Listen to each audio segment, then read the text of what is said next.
It's odd to me that this has to be a thing. Somehow what we've done is politically divided as we are, that when I am of an opinion and you're not of that opinion, one of us has to be evil. And that's not the case. I'm not being harsh toward people in the country illegally by saying, and for me, it's just all non-citizens.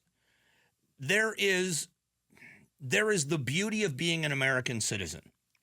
There is the compliment that is paid to the American people and the American culture when somebody renounces the citizenship of the nation of their birth and says, I want to join you. And in that ceremony, when you're sworn in, you renounce the government and the leaders from the country you're from. You have to renounce them. If you're British and you come here and become an American citizen, you're renouncing the Queen. It is something that is a big step in someone's life. And then with it, the United States Constitution provides that you are now an American citizen. Not with an asterisk, you are an American citizen. The only thing that you can't do is be president of the United States. But other than that, everything afforded to the American people is afforded to you. That's an accomplishment. That is something that the people are to be, in my opinion, honored when they take that oath, when they've gone through the process. And you've earned the right to vote. So you're watering down the accomplishment by saying we should allow people to vote that are not citizens of this country. That's common sense. But when I say it, it sounds like I'm being harsh and that, somehow I'm racist or xenophobic. No, I love America. I love the people that have come to this country legally, have gone through the process, and it's not an easy process. It takes years to become an American citizen and to pass the test and spend the money and pass the background check.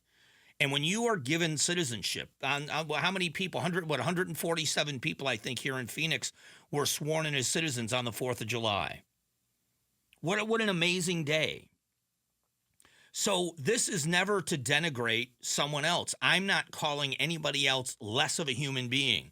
I'm not calling on them to be tortured. None of that. You're not a citizen. You don't have the right to vote in this country. And I don't know why that's an issue. But in this, there were some Democrats that voted in favor of this. All the Republicans did, but some of the Democrats voted in favor. Many of them didn't. They voted against it. And I thought, how has this become a partisan political issue? This should be a given. At least I thought it would be a given. That you only, in this country, that you only are able to vote if you're a citizen. It's very strange. There is some good news in Yuma.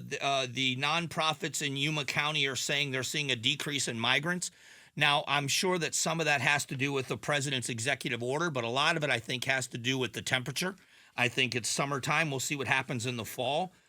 And it's one of those situations that when we talk about the border issue, I wish we had a better conversation than the ones we have.